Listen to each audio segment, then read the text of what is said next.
country. The higher the energy consumption per capita, it means we have more economic activities, and therefore the economy is likely to be even higher.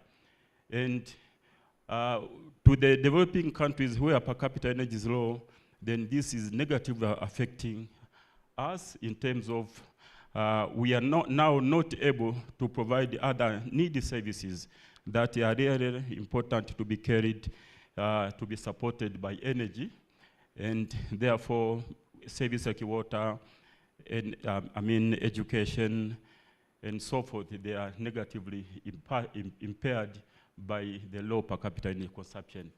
The second commitment from the Conference of Parties, which was conducted in Dubai, this climate summit gave about 8 key goals for energy. And these goals, I've mentioned a few. For example, to triple the global renewable energy component, and also to transit away from fossil fuels and double the rate of energy efficiency improvement from the current of around 2% to over 4% by 2030. And also the need to utilize emerging technologies.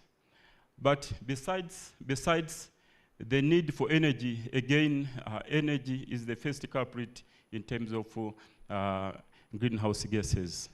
Therefore, we need more energy, but again, we have to deal with the greenhouse gases, and for which are responsible for climate change. Therefore, with that, again, we all know that fossil energy, fossil fuels is discrete. It means it will come a time when we'll be having nothing in that area. So you see that world oil reserve, it is expected that in 40 years, there comes with scarcity, because it is possible, it is very likely that it will deplete. Of course, it has many factors, discoveries, rate of consumption per year, and so forth. But in natural gas is 60 years, and the coal, which is more, over 100 years. But again, coal is not environmentally friendly. So the challenge is still there. Now, as we see around, it has come to be realized that now energy efficiency is the first fuel, meaning that if we increase energy efficiency, then we are more likely to meet the goals cost effectively, and also we are more likely to curb the issue of emissions. Now the energy efficiency globally, it is measured in energy intensity, which basically is the amount of energy used to produce an economic output in terms of GDP. So it is now measured per year. If you look at a country or at a region, you take per year what is the energy use and then the economic output. Then the reduction in the energy intensity, it means efficiency has improved. So this is the way we measure efficiency. Looking at the progress, energy efficiency is not in track. We are lagging behind. Today morning, the Deputy Prime Minister said so, that we are only improving at around 1%, but we need to go around 4% in 2030. So the challenge is there. We need more effort to increase the rate of energy efficiency. But it also came to be the reality that for developed countries which have higher economic growth have exhibited more and the greater rate of energy intensity growth. There is a reduction of energy intensity, which means the growth of energy efficiency because of many factors. The economy can adopt efficient technologies and so forth and so forth. Benefit of energy efficiency, I think we discussed a lot this morning. from emissions to economic, to social, and the productivity. Renewable energy, we anticipate that, I mean, one of the goals is to increase the share of renewable energy in the global mix and for doubling the energy efficiency.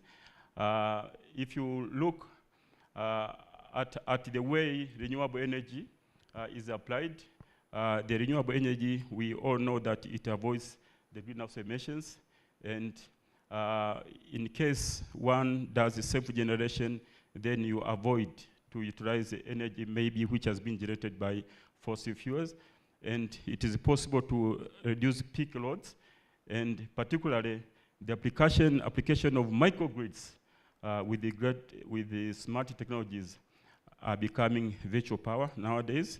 So you can produce power, utilize it, but excess you sell it to the grid. So now, instead of the core business, this is another opportunity whereby you will be able to sell energy. Renewable energy is in track because the growth of renewable energy is increasing, but again, it calls for more effort because to go to the required rate, it needs more effort. Therefore, I mean, in renewable, we are better off compared to energy efficiency. Why we have more impact, more growth in renewable energy? First of all, renewable energy is discrete. Therefore, the availability and the diverse nature, it supports the easy development. And also over the past 2 years, 2022 and 2023, the cost of renewable energy has dropped drastically. So you see solar PV, offshore, onshore wind, concentrating power, concentrating power and hydro. These have reduced.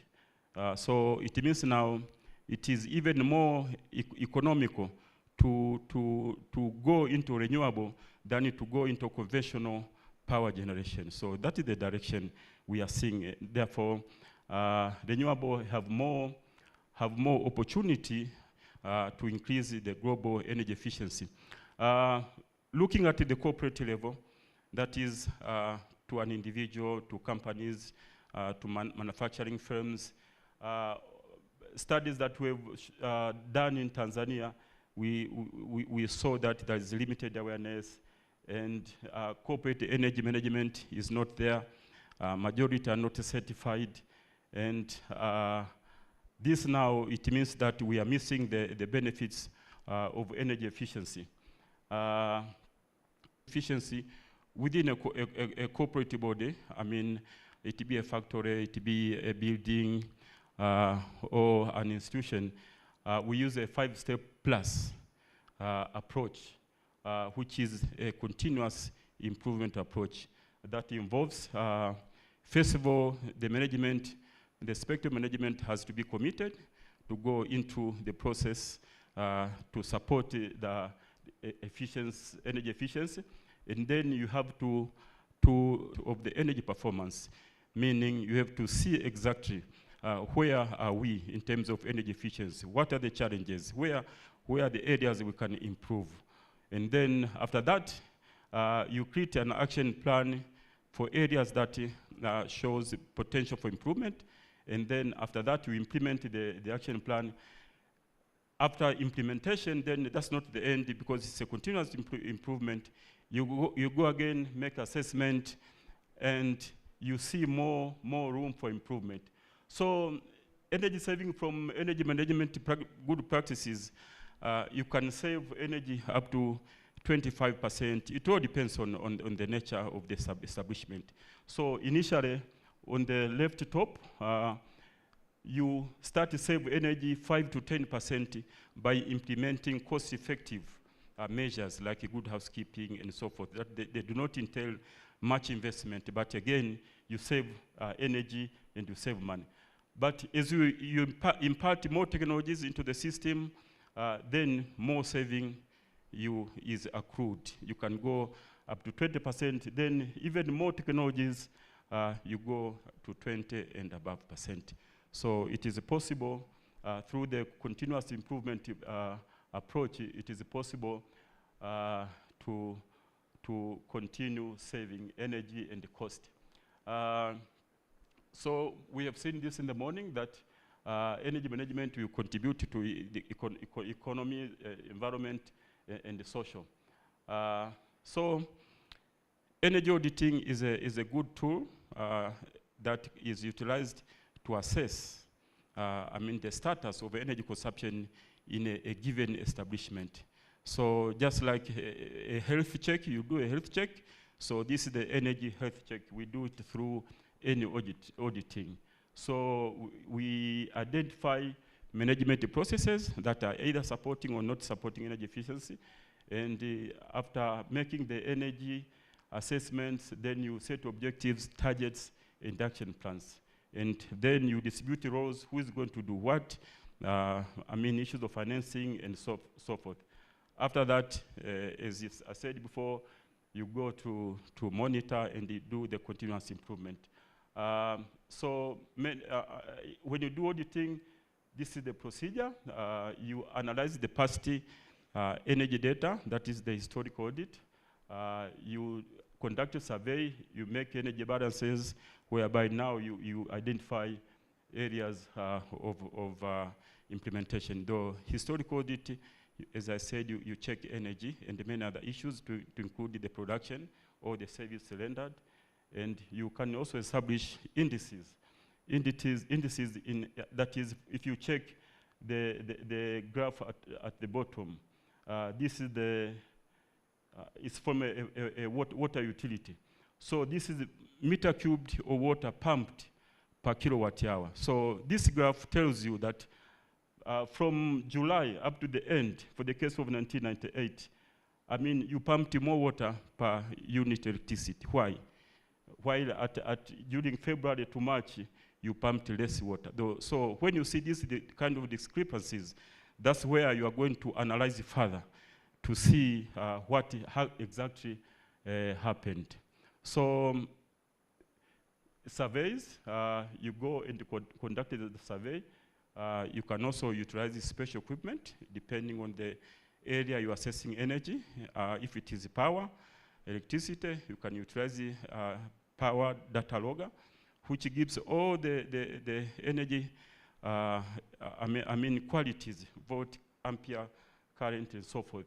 So you can check, you can assess this for a period of time. Usually, you must do it during busy hour, not busy hours, weekend, and so forth. So over a period of time, even a month, 2 months, it is possible. So this data, you are going now to analyze. The bottom part, this is for combustion systems, in case you are assessing energy performance of a boiler. So you can also see what is doing exactly. The action plans, when you establish them, usually you have to prioritize which ones you are going, because there are many, which ones you're going to start with. But usually we start by using indicators like return on investment, payback period, and to see whether they are good housekeeping and so forth. So you implement those which are of low-hanging fruit nature.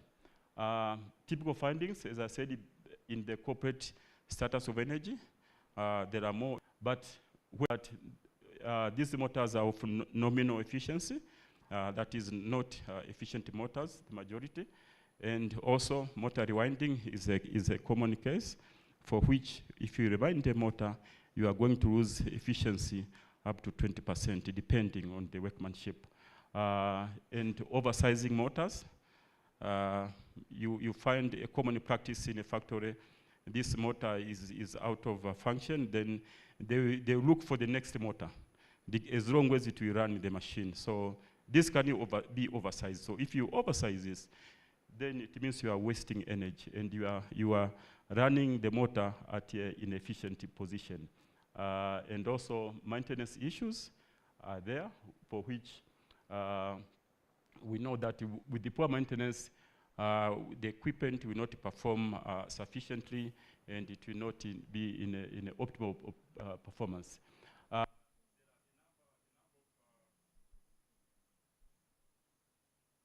There are a number of energy management techniques which can be applied almost in every area where you utilize energy. For example, in offices, in common rooms, you can utilize, for example, motion sensors, light sensors. So if there's no one around, then the power will cut off. Okay, and in the security, you can apply the light sensors. So when it is dark, it will light off. When the light comes in, sun comes out, then it will cut off. So this kind of technologies, they avoid overloading of electrical systems, and they reduce maximum demand in the charges. Then they improve power factor, reliability, and they allow a precise control of the processes. And this is what now is key to energy management. So this table, I have three cases to show the benefit of energy management. So this case is for water pumping station, whereby these are the opportunities that we observed. The first opportunity, good housekeeping. That is, you implement this at no cost or minimum cost, but you save energy. So this is the kind of thing you have to start immediately without even thinking more. So you see that annual cost saving, implementation cost, payback period. So the payback period is very critical when you assess and you want to decide what you want to do, what you want to do first. So you see that now the medium investment, they range up to 1 year payback period, but high investment options, they go even more than 1 year, depending on the case at hand. For example, in the establishments of in industries, in the commercial establishments, for example, if you want to utilize efficient motors and to utilize the soft starters, this sometimes it becomes a high investment, and the payback period is even longer. So this is the way we do after making the assessment to convince the management that we can save energy. Energy costs this much, but the payback period is very attractive. Less than a month, less than a year, you recover what you have invested, and you continue to save energy, you continue to save money. This is case number 2, whereby we audited the 4 government buildings, and also you see at the right-hand side, payback period and the remark. The remark, low cost. These are good housekeeping measures, retrofitting, that is you improve the system and so forth. So this, for example, we talked about to replace inefficient lamps or lighting, and even to do tinting of the windows and so forth, and also to laminate and to replace inefficient air conditioners and so forth. This second case is a case of a beverage factory, whereby we assessed the application of variable speed drives to run the motor, big motors, especially those who are above 30 kilowatt. So in the in the 5 areas, you see the cost saving, consumption, and also saving kilowatt hour. This is energy. And on the far right, this is saving in terms of 2 shillings. But this is saving per year. So it was 2.4 billion for the 5 sections. The bottom part is part of the variable speed drive. So this is the kind of technology that is very, very important in reducing energy consumption and increasing energy efficiency in the commercial establishments. So as a conclusion, energy is a prerequisite for development, However, the fossil fuels, they're associated with the climate change, and we have to reverse it, particularly by utilizing energy efficiency as a tool. And we can only acquire the energy efficiency by indulging into energy management practices, and will benefit economically, socially, and environmentally. Thank you very much.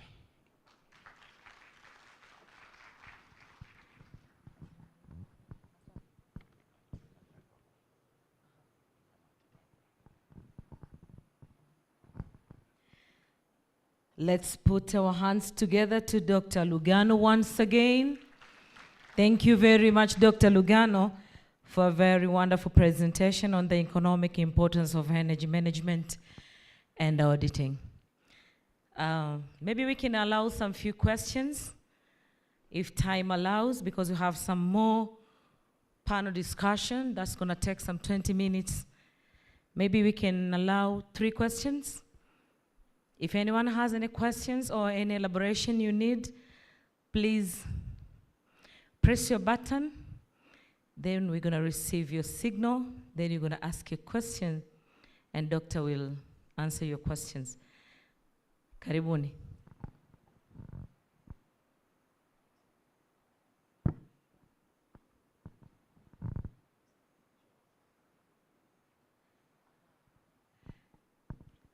Chair wa session ijayo, is it allowed? Turuhusu maswali matatu ama tumalize then alafu tutaendelea? Naomba tupeane ABCs. Can we allow some questions, or should we continue with the panel and then we finish up and ask questions later? That's perfect. Then let me give once again, put our hands together to Dr. Lugano. Thank you very much, Dr. Lugano. Now we're going to go to another discussion on the development and implementation of the energy efficient practices, MEPS and EPC. The chair for this session will be Dr. Ngobile. He's the one who is going to lead the session. Dr. Ngobile, please come on board for this session. Karibu sana. Jamani tumpigie makofi mwana mama tena. I like that. Karibu sana, karibu sana. Engineer Ngobile. Karibu sana. May I call upon the panelists for this session? Engineer Spiratsan Kagaba. Let's put our hands together to Engineer Sante sana, karibu. We're going to call upon Dr. Wilson Lugano once again. You're warmly welcome. From NV Services Limited. Let's put our hands together to Doctor once again. May I call upon Engineer Joseph Njuguna, consultant from UNDP. Karibu sana. Acheni uchoyo makofi jamani. Asante. May I call upon once again Dr. Dennis Ariho from IACRI. Karibu sana, Doctor. May I call upon Engineer Staden Rebangila from Ministry of Energy. Makofi tafadhali. Karibu sana kwa ajili ya session hii. Tunazo dakika 20. Naomba tuzitumie vizuri ili tuweze kutumia muda vizuri ili tena kesho nayo ni siku. Karibu sana.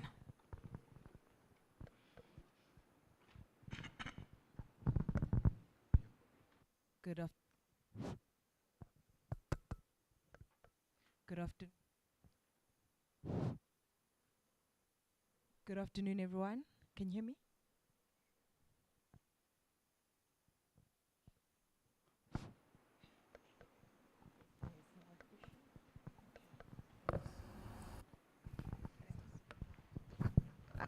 Good afternoon, everyone.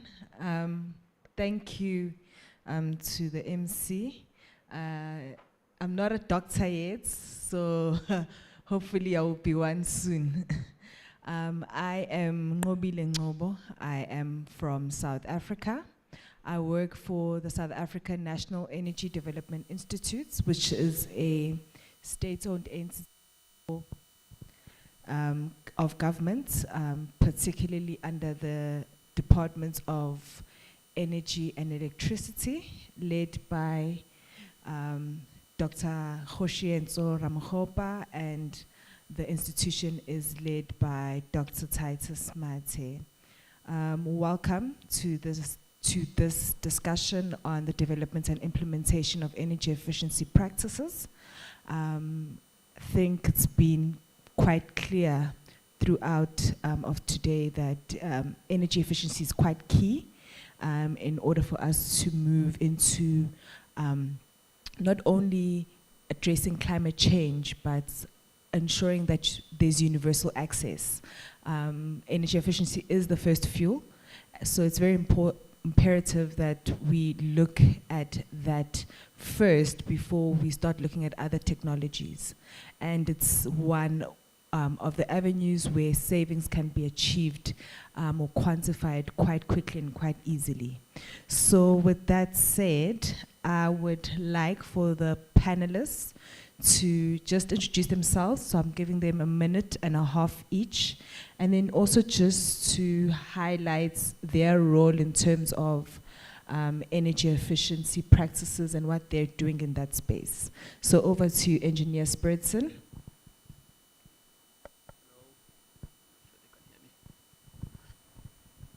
Hello everyone. My name is Engineer Spiritson Kagaba. I work for Tanzania Bureau of Standards in Standards Development Department.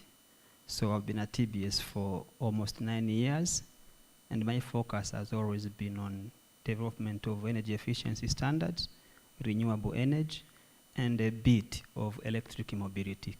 So in this energy efficiency, I'm one of the leading teams that are developing minimum energy performance standard in the drafting process in Tanzania, but also I'm participating directly in the harmonization of these maps in the East African region, as well as the SADC.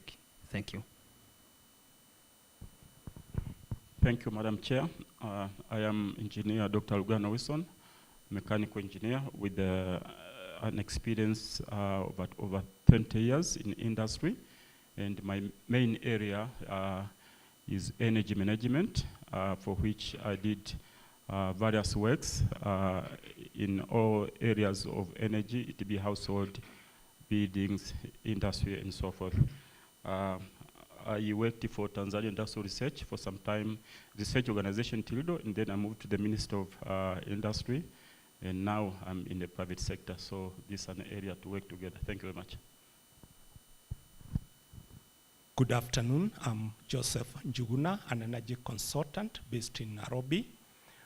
I've specialized in standards and labeling. I was involved as a project manager for the national project for development of minimum energy performance standards in Kenya about 7 years ago, where we introduced the maps. I've been working in different assignments in the region. I was involved in development of maps in Botswana and also the training.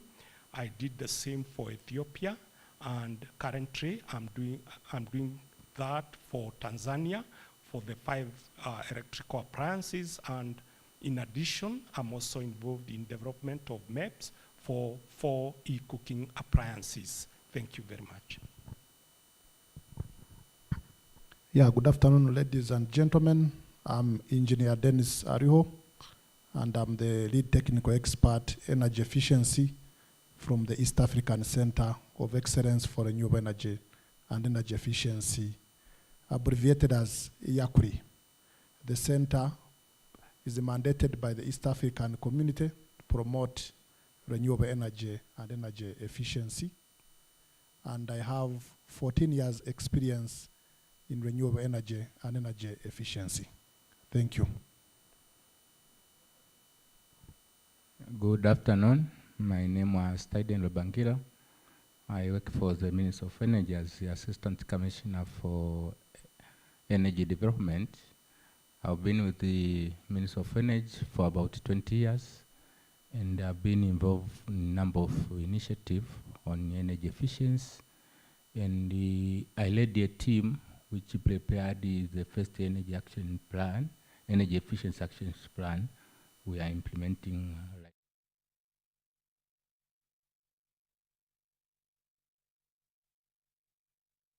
Right now, I'm on the side of more mobilizing resources for a number of energy projects other than energy efficiency.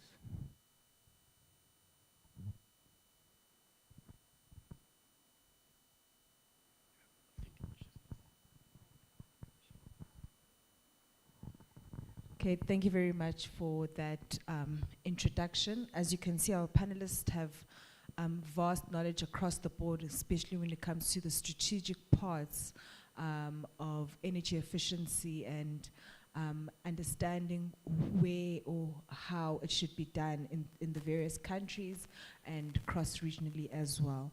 So with that said, I'd like to pose my first question to Mr. Joseph Njuguna. So as you had seen earlier today that we launched the Tanzania National Energy Efficiency Strategy. So can you briefly explain the concept of minimum energy performance minimum energy performance standards and how they play a role in energy efficiency within the various sectors?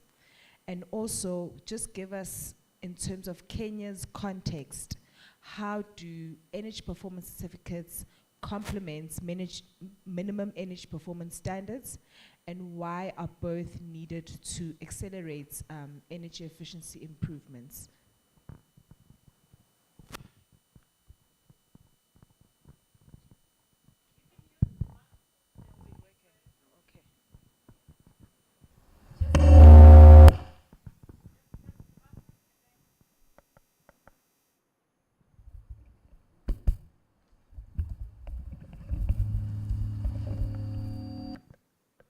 Thank you very much.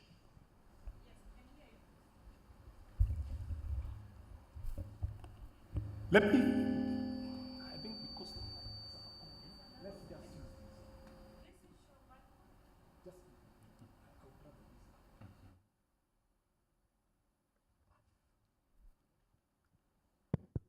Let me give a background of MEPS, minimum energy performance standards. These are standards that are implemented to regulate the energy performance of appliances and also buildings, and they do specify either the minimum or maximum performance required for different appliances.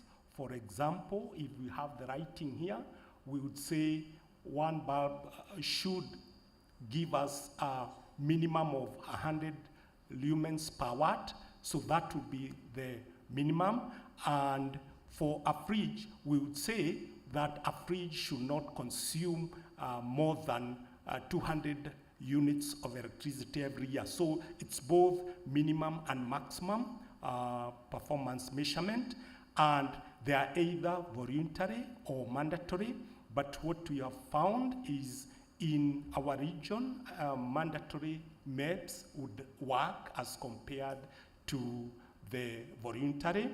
And in addition to that, they are basically meant to take out all inefficient appliances in the market and also increase the sale of efficient appliances in the market.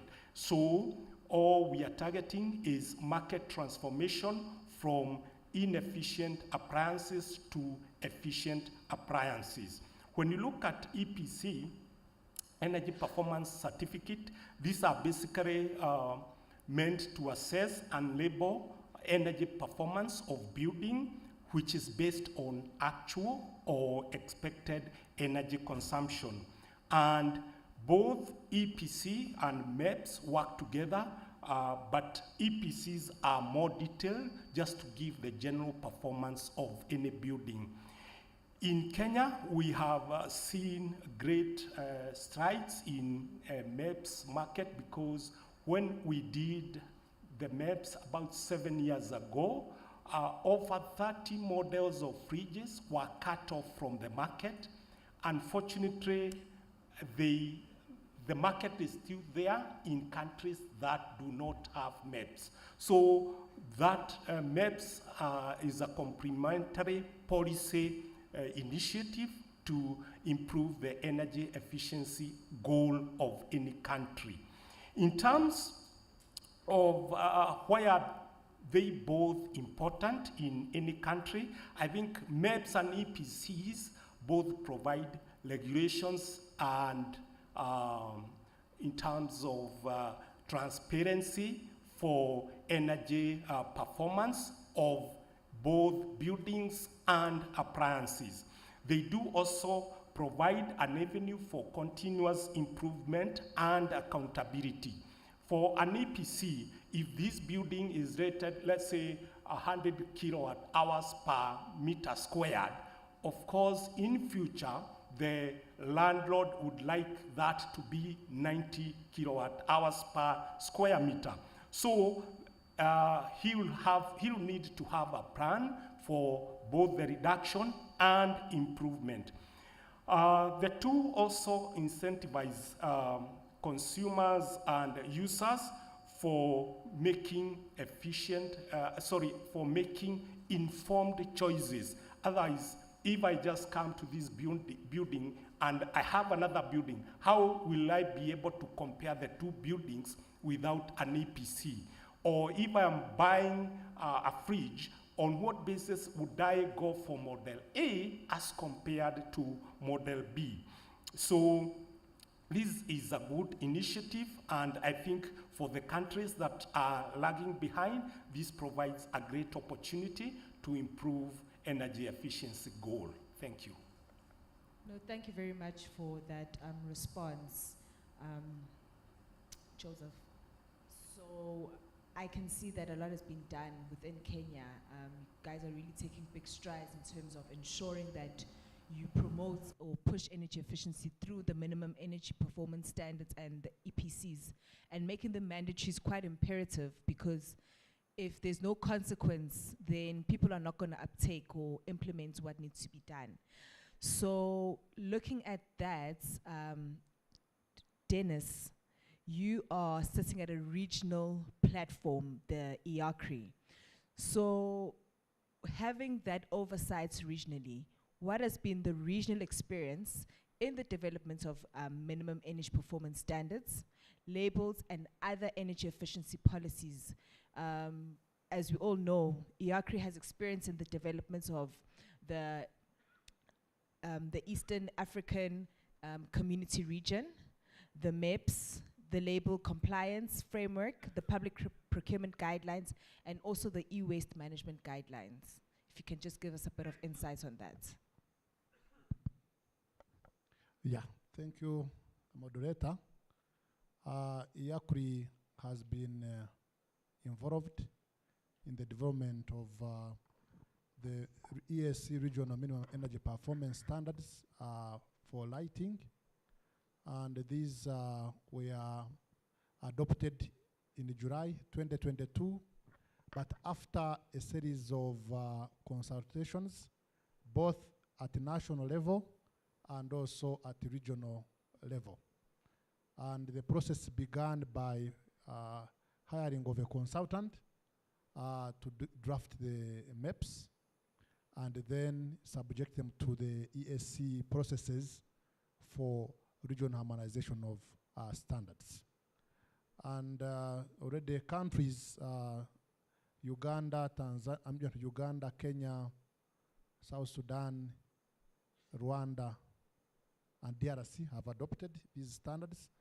And in the ESC protocols, once a standard is adopted at the ESC level, it is supposed to be mandatory. Within 6 months, countries are bound to adopt these standards. Though in practice, sometimes they exceed the 6 months. Work is also going on the ESC regional minimum energy performance standards for cooling appliances. These are the residential refrigerators and room air conditioners. This process is being supported by UNIDO, IACRI and SACRI through the ERA project, and UNEP, United for Efficiency. The consultations have, national and regional consultations have taken place. There is a final meeting happening next week. We hope after that, the documents will be shared with the ESC Secretariat for adoption. But also on the issue of labels, And also when you look at standards, you see that countries are at a different level. Some have advanced and others are still behind. Our role is to see that we bring these countries together. But also, when you look at the countries in the EAC, yeah, we have boundaries, but we can work together. We prevent dumping of inefficient energy products and low quality products by also establishing, for example, ensuring that these labels are developed and implemented. Even we have the product registration system. Because these developed countries, they register every product, and each product has the parameters. They can know the quality class and the energy efficiency class. But when you look at the EAC market, you find it's just a dumping ground. We are not controlling our countries. We can learn from other countries. For example, Ghana has implemented a very good standards and labeling program. And they prevented entry of many products, which I think our region can also learn from. Now, to implement these standards, we need compliance. Okay, we developed the regional compliance framework, but this one gives you a direction on what you need to do. Okay, you have developed a standard. What next? You need to develop regulations. And after regulations, you need to establish testing infrastructure so that you can, if products as they come, they are tested, and those which are not of standard, they are prevented in entering the country.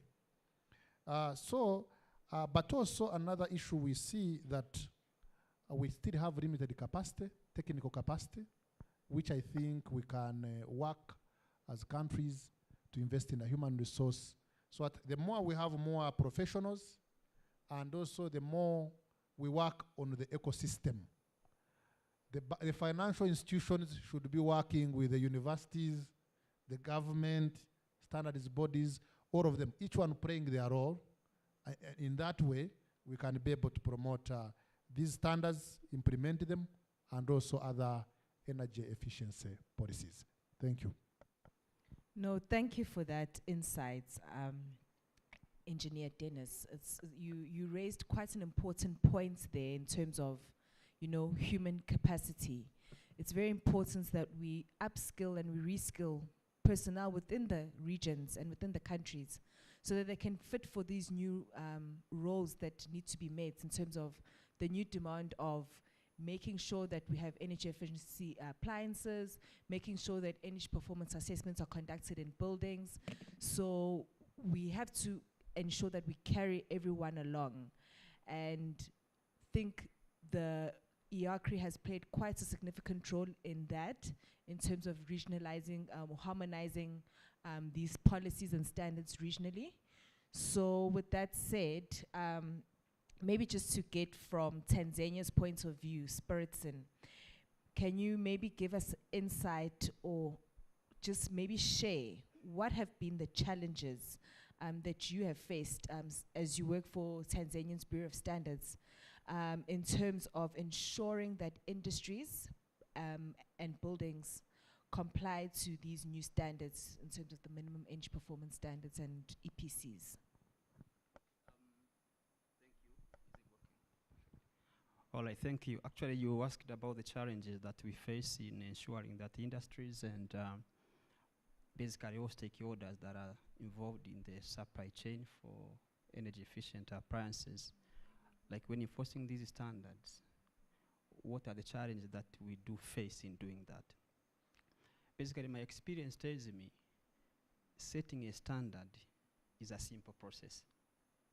If I would compare the difficultness between setting a standard and enforcing that standard, I would say setting a standard is like 5% difficultness. The rest is when it comes to enforcing those standards.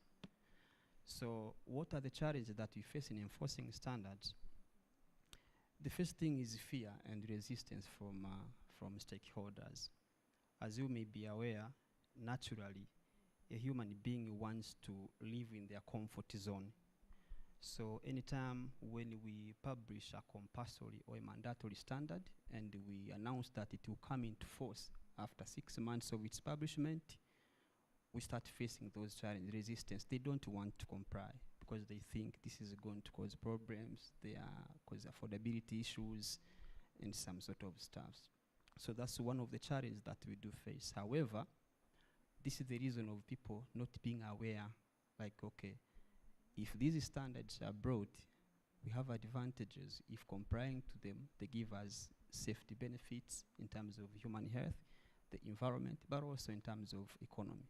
So through the awareness campaigns, we use to generate awareness to our people, like, yes, you have this type of resistance, and then we have to move forward because these are the advantages.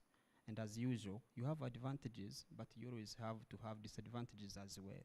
But you have to maximize the use of advantages, and if there is a possibility of converting those disadvantages into opportunities, then we do that to make sure that people comply.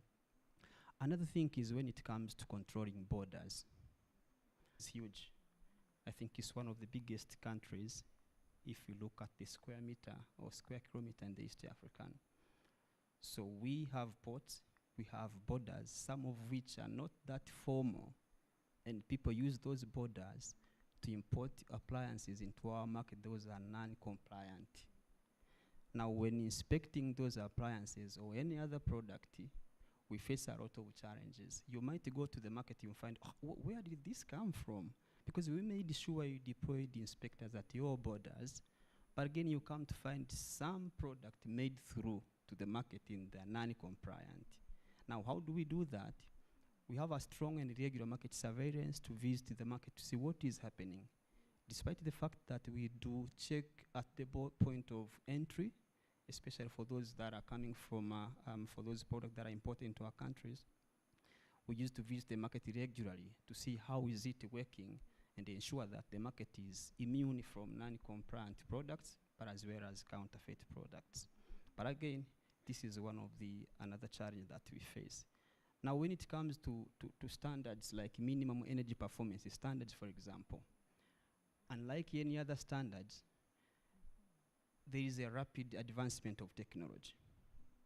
So we, as a standards body, we have to be very fast and proactive to making sure that the standards that we set are current and up to date in order that they do not hinder the advancement of technology and make our region become a dumping ground for inefficient appliances. Now, how do we do that? For example, we have now started, I have participated in the technical committees for drafting these standards in Tanzania, in SADC, as well as the East African, like Dennis has said. But what I've realized, we are starting now. You can't have a child and you start giving them maize for them to chew. You start with small stuff for them to learn. So we have started somewhere. By the moment we start drafting this standard, there are countries around these globes. A good example would be they are mandating the use of permanent magnet motors in construction of comfort fans. Now, you see the technology, how is it going? For us, we are starting with something that if we keep implementing this standard up to around 2030, the research says we are not going to achieve the net zero come 2050. So we have to double to make them stringent, maybe after 2 to 3 years. That is another challenge, which is the rapid growth or rapid advancement of technology. And another trend that I see, because the technology is growing very fast, that means the investment that is required to do the research, to see the market, how is it going on, how the technology is going compared to what standards are we enforcing. We need a lot of investment to make sure that we do regular research, to make sure the standards are updated regularly, and they cope with the pace of rapid growth of technological advancement. Now, apart from that, I will speak about MEPS. One of the challenges, the technology used to construct these energy efficient appliances, they are using a bit of materials, and I would say materials that are contributing to raising the initial cost of these appliances. That is obvious. So the initial cost for purchasing these appliances will be a bit higher compared to conventional appliances. I know for sure. My experience tells me when it comes to enforcing these MEPS, one of the claims that we are going to face from the public because of not being aware, they will be saying, oh, you just come with something that is very expensive, I don't know, blah, blah. But again, if you look in terms of life cycle costing, adopting the energy efficiency appliances will give you a huge advantage because you are saving a lot, and that money can be freed up to be invested to do other stuff. There are a lot of challenges, and having been working at Tanzania Bureau of Standards, it has actually become like our everyday dance. We have like a song, we dance it every day. Those are the challenges, like we dance the same cycle. I can keep mentioning these challenges until you finish the session. I would like to end up here, and if there is any other question from probably the panelists or whatever, I'll keep saying something like that or from the audience. Thank you so much. Thank you, Engineer Spiritson. Just to now elaborate on what you have stated, Engineer Stuyden, can you maybe just give us now, from the point of view from the Ministry of Energy, how are you guys able to enforce compliance and ensure that EPCs are accurate and reliable? And maybe just give us 2 or 3 examples of what you have done as Tanzania's Ministry of Energy. Thank you very much. Maybe to start with the last one, as what we have done, actually the Ministry of Energy is the one which is driving all this process. We are the one who put in place the first energy efficiency action plan, because we know we cannot do everything. You see TBS is here, NBS might be here. So we put up a document which meant to bring together all the stakeholders so that we can be able to advance the energy efficiency initiative. And in terms of enforcement, I see 3 main critical elements. One is the communication, because MEPS is more technical. How do we communicate MEPS to make people understand? So, and the only means to communicate is labeling program is very key, because someone, when he goes to the market, to the shop to purchase the refrigerator, AC, will not be able to go on all the detail of MEPS. He needs information which will tell him more that this appliance has met a minimum performance in terms of electricity consumption, or this appliance is superior. Maybe appliance A is superior than appliance B. So the labeling program and the labels are very critical. Maybe even this workshop, maybe it would be possible even to display the model we are thinking, so that people can be able to see that as much as we promote MEPS, there is information where you can get to make sure that your appliance you buy, your appliance maybe you plan is maybe is performing, maybe at the first of place is meeting the minimum performance standard required, and maybe is superior than the other appliance. And then the second point is on the market surveillance, because you know you can't set MEPS and just sitting there expecting everything to take its course. Related or relevant agents need to be facilitated or need to allocate budget to be able to monitor the market. So they go there to the market, they see what is happening, so that they can be able now to verify or to monitor how the market is going. That is coupled with the verification process, which means we need to have a verification capability in terms of testing capability.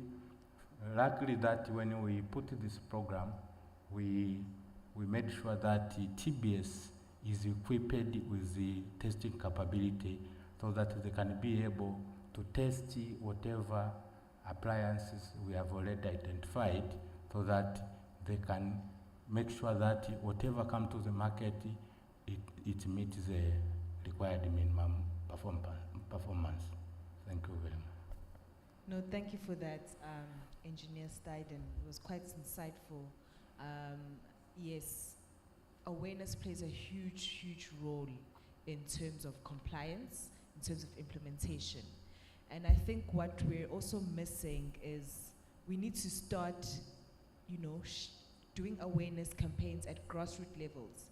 We need to go to primary schools, high schools. We need to start making these students or children aware of this, because once they're aware, it's easier for them to, when they go with their parents to, maybe for example, go buy a washing machine, they'll tell, Mommy, don't buy that washing machine, it's not energy efficient. So we really need to start enforcing it at that level, and not trying to change it from a point where people who maybe are so used to using a fridge for the sake of it being cheap, or using a microwave for the sake of it being cheap, and not how we're going to be able to, you know, move forward in terms of ensuring that we do accelerate energy efficiency improvements within the country, because ultimately it does bring universal access to everyone in terms of electricity. So we've now been able to get a view across governments, regionally, locally, as well. So now to get private sector's point of view from Dr. Wilson Lugano. What should private sector do in terms of advancing energy efficiency practices, particularly when it comes to innovation and scaling of energy efficiency technologies?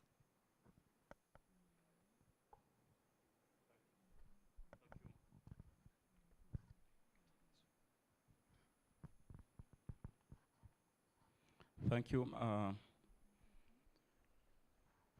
Yes, I mean, following the availability of international protocols, international instruments, even local instruments, we've seen today inauguration of the strategies and so forth. Now, this paves a way to implementation of all these which are being controlled, which are being desired by these instruments. Therefore, the implementation role is of wide scope. I mean, the government will prepare the instrument, but the private sector will now be the real engine for the application and to make it happen. So we really expect that it is the private sector which has to make advantage of all these instruments and make sure that it happens and we achieve the goals that we have set in the Sustainable Development Goals, in all the issues of, I mean, the environmental issues and so forth. Particularly, the private sector should take advantage of the funding opportunities that have been unveiled through these instruments, particularly looking at international collaboration and looking at all other funding opportunities. So these are areas where now they can take charge and particularly implement. One, we would expect that now the private sector will implement the energy management technologies in their settings. We have efficient motors, we have efficient lighting, and so forth. Now they're the ones that have to go and implement and utilize that. But we do expect that the government will not go at a level of consulting, advocacy, and so forth. So the private sector should play a role of being the consultant. For instance, looking at energy management, one can be an ESCO, whereby you provide service, then you benefit from the savings that these companies are getting. So this is an area where we are expecting that the private sector should be at the forefront. Again, the private sector should also get into research and development. They have to research, looking at the technologies, I mean, to customize the technologies, and also do the continuous improvement within the settings of our countries. Again, the private sector should remove the barriers looking at market barriers, whereby one, when is looking for energy efficient technology or appliances, had to go all the way abroad. So is it possible now that either these technologies, we manufacture them locally, we develop them locally, we customize the technologies, and we import. When we trade, we import technologies which are energy efficient. Also, we understand that standard development is not only the work of government. It's not the TBS role, go alone role. I mean, the private sector has to be there. There comes a time that the private sector has to request a standard in a particular area, so as to have a controlled market. Therefore, we would expect that the private sector will be participating equally in standardization, and then we will now even remove these barriers whereby one will not will not comply to the standard due to some other issues. But again, we expect that the private sector should play a role of advocacy, at international level, even at a national level. I mean, pushing for the results, pushing for international community either to go into the right way, and pushing to the government that we as a country, we have an opportunity in this way. Also other areas like if we would think that, for instance, we need some tax incentives so as to speed up some technology application and so forth. We have seen this, for example, Tarea has done a very good job in solar panels. So there's more to be done by the private sector, but in short, they should take the opportunity and spearhead the implementation. Thank you very much.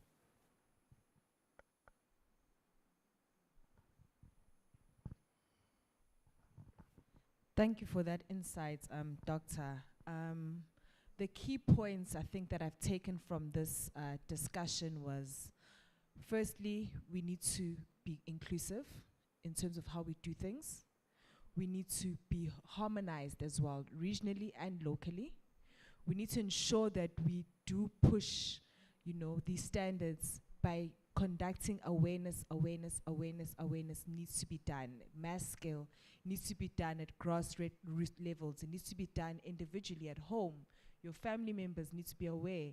And also enforcement. We need to ensure that we stick to our rules as governments. We need to ensure that we rope in private sector as well, ensuring that we do have a lot of public-private partnerships to be able to accelerate energy efficiency. We need to be able to play our role as Africa, to be able to go back to your COPs to state that Africa has played this role in terms of doubling energy efficiency and tripling renewable energy. And with that said, I would like each and every single panelist to maybe give us one parting sentence in terms of the future of energy efficiency before we close. Thanks. All right, thank you. Being close to the moderator is always, they always start with you. Actually, it's a challenging situation. Okay, now which message should I leave to the audience? From the standards development and implementation viewpoint, basically complying to the minimum energy performance standards is one of the climate change mitigation options. Because actually doing that will not only give you cost-saving benefits, but it will provide you the opportunity to save the planet for future generations. As it was once said by the former US president, I think it was 10 years ago in 2014, Barack Obama, when he was addressing the UN Climate Summit, he said, we are the first generation to feel the impact of climate change and the last generation that can do something about it. Now, what I would like to leave you here is that the same spirit that we have to work every single day and night to generate income saving for our children, let's use that same spirit to embrace this journey together for adopting the energy efficiency practices, because doing that, we save the planet for our grandchildren, and we actually owe that responsibility to them. That's the message that I should leave you. Take it with you. Thank you. Thank you. The energy future is technology controlled. Therefore, we should take opportunity of the technology platform.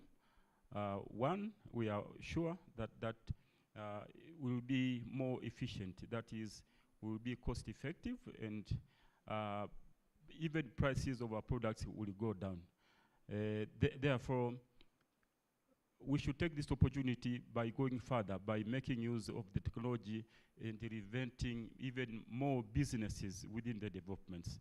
For example, when we talk of self-sufficient in energy by utilizing solar or wind, then at the same time you can sell the excess power to the nearby community. So you participate in the business of virtual power plants. Thank you very much.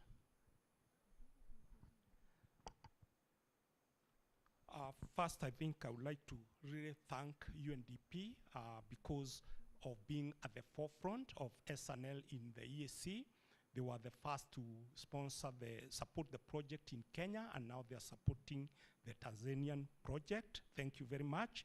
And I think I have a dream of seeing EAC as EU of Africa in terms of SNL, common label, common map. It is a long journey, but I think we have taken the first step with the current initiatives. While challenges do exist, there are numerous opportunities. Let us focus on the long benefits of MEPS, SNL, and we will surely be there. Finally, I would like to see a game changer. This is incentives for adopting MEPS from our governments. Thank you very much. Yeah, thank you. A lot of focus in the area of climate change mitigation is focusing mostly on renewable energy and less on energy efficiency. So I encourage all stakeholders, the governments, development partners, and private sector, and all other civil society and other stakeholders to invest in energy efficiency. You allocate enough resources in this space if we are to solve the problem of climate change. And for the private sector, energy efficiency is a big business. Let us not only be the receivers of technology. Let us think of how does the value chain begin here in Africa. These energy efficient products, are they being manufactured here? How do we attract investors from across the globe to come in Africa and invest, working with the local private sector, invest in manufacture of energy efficient products, so that we can have supply chains beginning from Africa and moving across the globe, not always looking at importation. Thank you. Energy efficiency is a first energy. And saving 1 megawatt is cheaper than investing on the same megawatt. So let us put focus on energy efficiency. We can save a lot for individual, for facility, for industry, and for the country.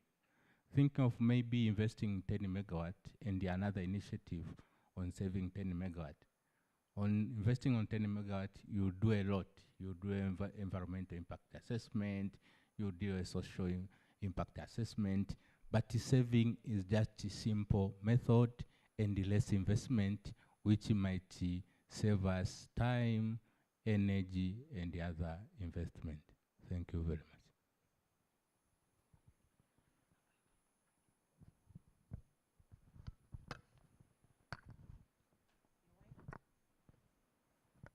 Okay, thank you very much for those parting words. And with that said, would like to close off the session Thank you very much to the gentlemen who are part of this panel discussion. Your points of view were very, very insightful, and I hope that the audience was able to grasp all the points that were made and take them home and be able to implement them. Thank you to everyone else. Thank you very much, Engineer Nkobile from South Africa. Thank you very, very much, the panelists, for a wonderful discussion. We appreciate all the efforts that you have done on this discussion. Back to you, people. If there is any questions, any suggestions, please raise up your microphone. You just press your button, and then Nkobile will see you throughout the microphone, the main microphone. Then he's gonna point you, she's gonna point you and ask you question. So please press your button, and the engineer will see you. Put your microphone on, please. The other one. Nkobile? Use that one? Yes. Just press it so that we can see who is on cue. Yes? Yeah. Can you see someone there? 009 is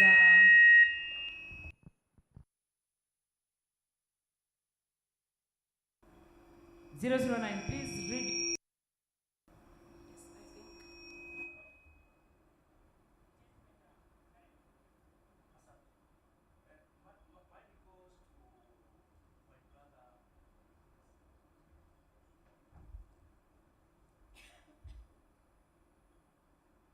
Hello, hello. Hello? Sound engineers, could Yes, you please assist us on making sure that the churn from our people is just very clear, rather than right now it's a bit noisy. Yes, okay. Yes.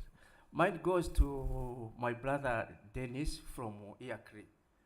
Yeah, the United Republic of Tanzania belongs to both the EAC and SADC.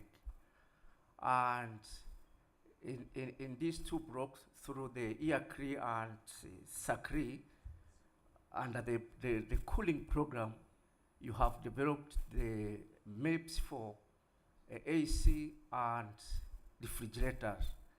Now, looking at Tanzania, we are also developing, among others, the maps for the same appliances. So, since we are on the same blocks, now, what is your take on this? Should Tanzania not go ahead with this and just adopt yours, or you also have to look at what we have done? Thank you. Yeah. Thank you, Mr. Nyanda. What I can say, as I say that, for example, for the ESC, you set the rules. You said the ESC principles for development of regional standards. Once a standard is developed and harmonized at ESC level, it's mandatory for all the partner states. This, the development of these regional standards, all countries in the ESC are involved. And actually, in the development of cooling maps, the United Republic of Tanzania was very active and involved.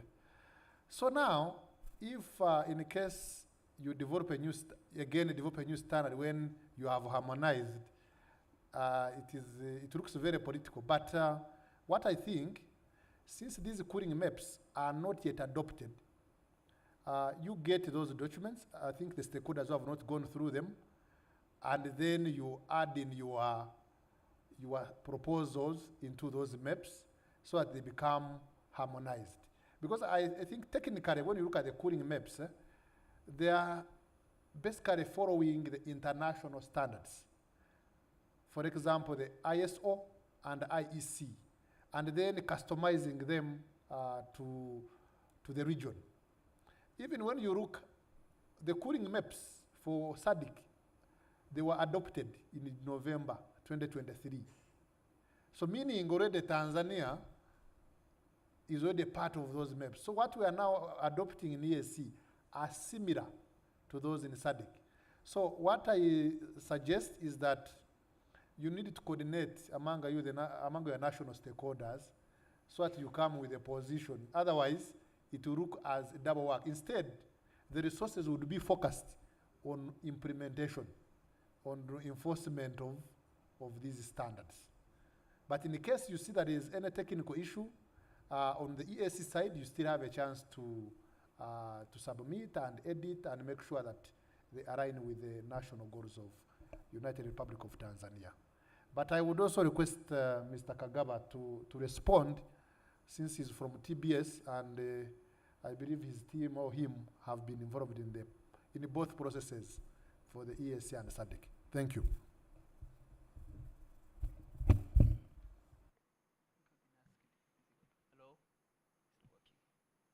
Is there any elaboration? Yes, Yeah. actually, he has You requested had that I something. add something. Okay, fine. Like I have explained, I think during introduction, I said I had an opportunity to participate in both regions, in the SADC, but also in the East Africa, when we were drafting maps for cooling appliances, I mean for air conditioners and refrigerators. Now, being at the center of these two regions, we have always been proactive in order to make sure that the standards that we develop in both regions are not contradicting each other. So before the adoption of the South African SADC region maps for cooling appliances, the technical working groups for that were working under the Energy Efficiency Project by the Ministry of Energy in collaboration with development partners such as the UNDP and European Union. We had already started. And then what we did as Tanzania, we took the drafts which were in the finalization stage from the SADC region, and were the reference draft that were used in our technical working groups. So during the process, when we were working on 5 appliances, we received interest from the East African Standardization Committee. The secretary is Uganda. Like they wanted to harmonize the cooling appliance maps across our region, I mean the East African.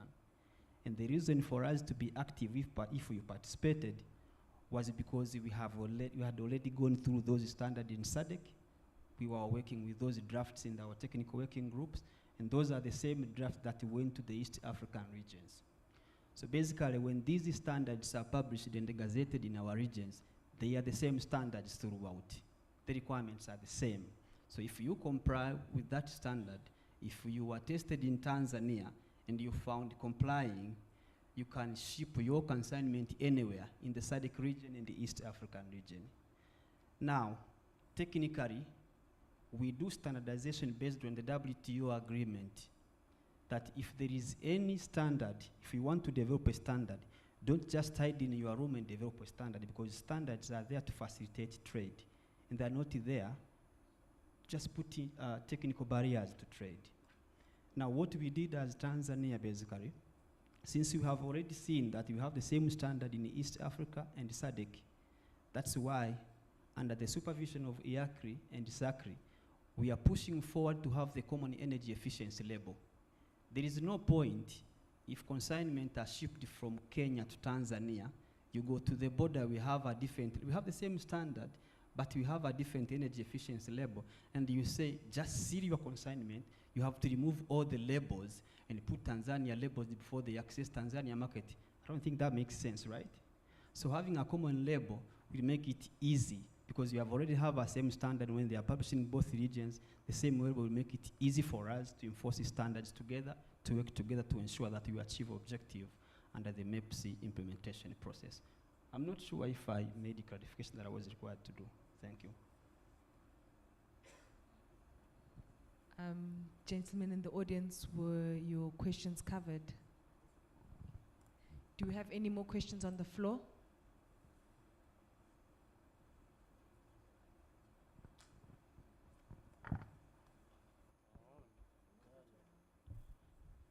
Oh, thank you. There's a lady who was supposed to be picked. Yeah, the Maybe we system can picked start me. with the lady, and then we'll come to the gentleman, Okay. if that is okay. Karibu. you.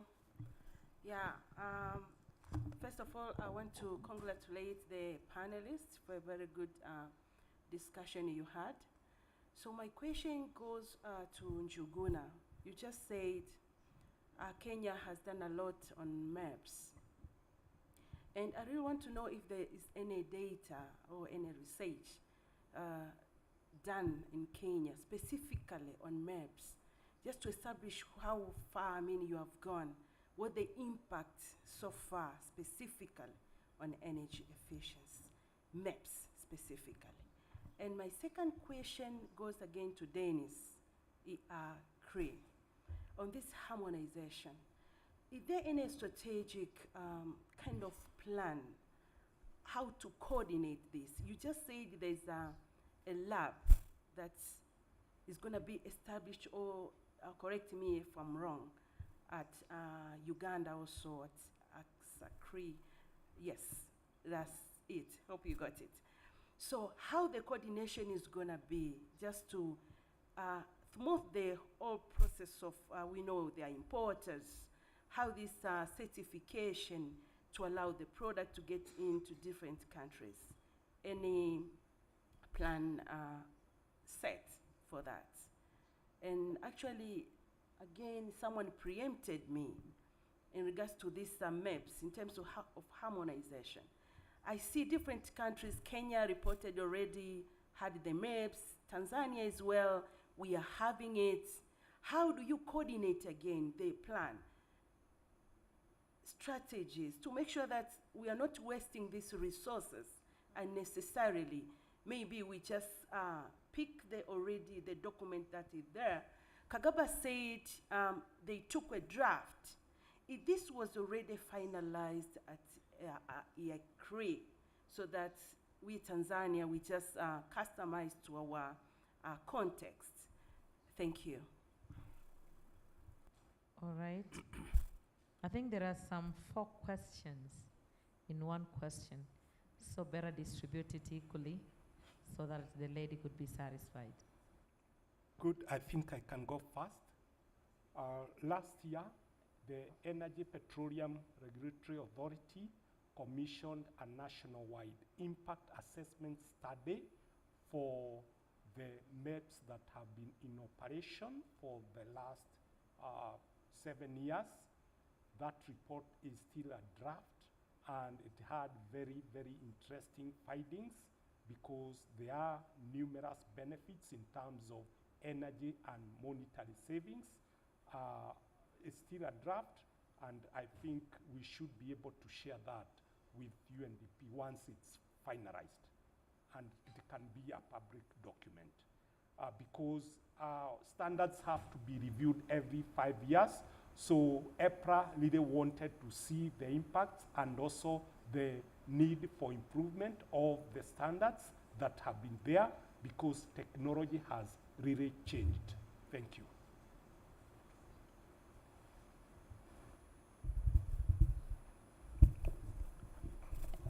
Yeah, thank you for your question. First of all, IACRE is not an old organization. It's just like 7 years old. And the process of harmonization of maps has been there for just the last 5 years through a regional project I talked about. We began with the maps for cooling, for lighting, then cooling appliances. But there are so many energy products that need to be harmonized. This work, you find, is mostly supported by development partners. For us to have more achievements, we need our governments to allocate resources for regional programs to ensure that some of the things, instead of putting resources in one country, you could use the same resources and you harmonize approaches at the regional level. Even issues of testing, for example, because of the limited available resources, they could only allow us to have only 2 countries to have the state-of-art lighting test equipment. And through a competitive selection among the countries, so Uganda was selected because they already had other testing equipment. So that when you add this one, it becomes fully fledged. The same for Mozambique in the SADC region. However, this does not limit countries from allocating budget and investing in more testing facilities. Because if we want to regulate our market, we need to invest in the testing infrastructure. So that we don't only say there is a PIVOC and the product just comes because someone tested it from abroad. In the process, there is always some politics and science. A product may not be tested, but it has a document showing it has been tested. So, for the equipment and the lab in Uganda, because of around because it's a community, there's already an arrangement among the standards bodies. You are free to send your product to Uganda and test, and then it is sent back and you receive a result. Or you do a test in Tanzania, and the test is accepted in other countries in the region. So there's what we call the mutual recognition agreement. So I think that's how it is. But let our countries invest more in energy efficiency. Let us have a strong IAKURI, for example. Let the governments allocate in their national budget something for the regional center. Now, another thing I want to talk about is on research and development. Because if we are to have new products, we need to have labs, we need to have qualified people, PhDs, and so on. But this testing infrastructure have to be established, which require a lot of investment. Thank you.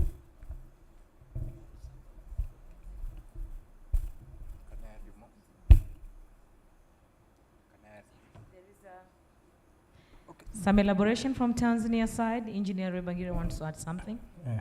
Thank you. Actually, it's not elaboration, it's more of the experience. It's always not difficult to harmonize maps because they are always technical specification. The difficult part comes on the labeling, because labeling sometimes go with culture. Because for some countries, since kindergarten, stars make sense than numbers. Maybe if you say this product is 5 product, and maybe A++, for someone A++ doesn't make sense than 3 stars. And for some countries, numbers make more sense than stars. So that's where the challenge is than harmonizing maps. So I think we have to work more on labeling. Is our culture the same as in terms of perception? Is it the same, maybe Tanzania, is it the same as Uganda?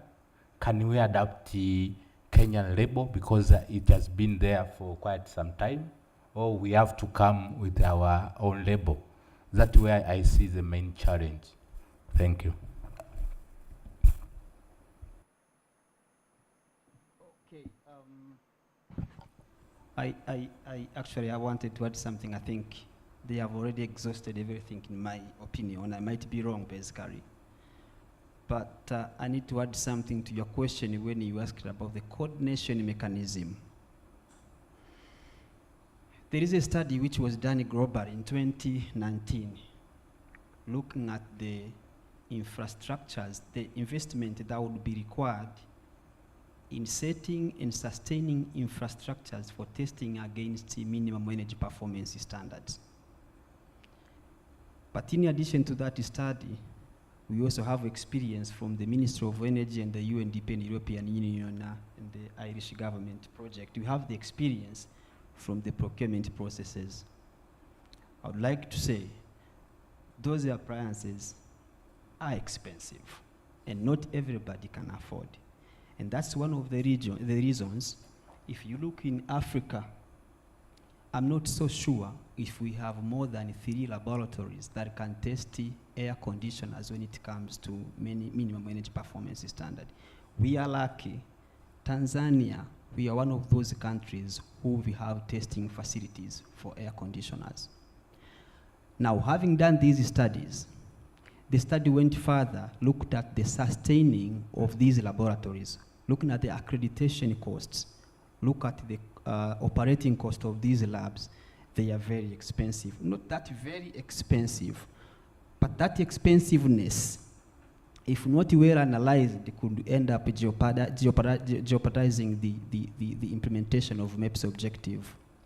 Now the proposition was, if there is a possibility to share resources among regions, that could be one of the objectives. Now when it comes to the coordination, for example, the participation of Tanzania in the East African region is legally binding under the SQMT Act of 2006.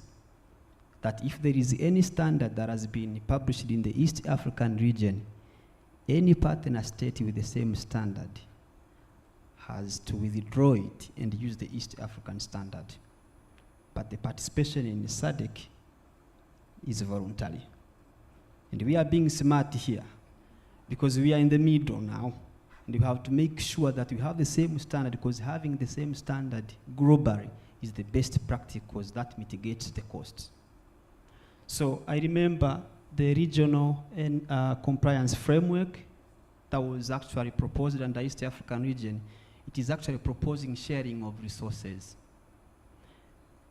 through mutual recognition agreement, that if Tanzania has tested against MEPS and has found these appliances complying, any partner state has to recognize the test report submitted by Tanzania and should not do test again, because if you test again, the testing expenses will be reflected to the appliances and it will go to the end user. You've come to find the challenge that they are very expensive because we do not coordinate the testing facilities, how to coordinate testing. So the mutual agreement on the recognition of test report and the registration system that is also proposed in the compliance framework, like if you have noticed it, you have tested someone who is not complying, share this intelligence to your partner state, but this information should be restricted to the market surveillance authorities. For example, TBS should speak to EPRA, not anyone else. Like there's one who is not complying, make sure these appliances should be checked. So you don't keep testing, because they add cost to the appliances and they make them expensive. You end up compromising with the objective of not just making these appliances available in the market, but they should be affordable for our people to purchase. So the coordination mechanism is to collaborate, use the available resources, and I anticipate, Dennis, I do believe our lab, the AC testing lab and refrigerators for Tanzania, it could be used by the regions to assess compliance to MEPS, which is actually the same throughout both regions, SACRI and East Africa. Thank you. Thank you very much. I think we have exhausted a lot.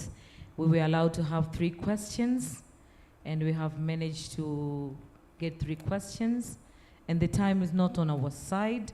What you can say is just to congratulate you, all members of the panelists from here. Actually, you have done a lot of good work, and we appreciate all the efforts and elaborations that you have elaborated on issues related to everything that you have said. So let's give applause of a wonderful job that they've been done by the members. Thank you very much. We appreciate a lot, and thank you very much. This will be the end of our session for today.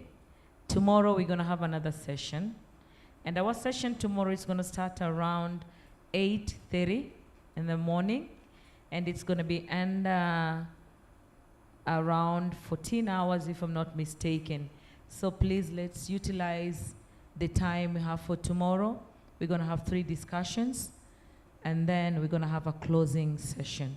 So let's utilize our time properly tomorrow so that we can have more and more materials and everything that from our expert. I've heard that there is evening tea, so we're going to have our evening tea at the same place as we have our lunch. At 2nd floor, we have 2 wings, the left and right. So please, let's our evening tea, and we call it a day for today. Have a good evening, and see you tomorrow once again for this wonderful session. Thank you very much, members. I need a group photo for the panelists, please. Piga picha, uko wapi? Asante. Can we have a group photo? Thank you very much. Panelists mko vizuri. Tumejifunza vitu vingi sana kuhusiana na audit na standards za vifaa mbalimbali. Kwa hivyo, Madam Moderator, we thank you so much for a wonderful job. Alafu ukiangalia wanaume watupu, mwanamke mmoja tu. Dada, congratulations. Only one lady. How many men? 5, eh? I can see the balancing of the gender here. Thank you very much. Have a good evening. Bye.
Nice first, guys.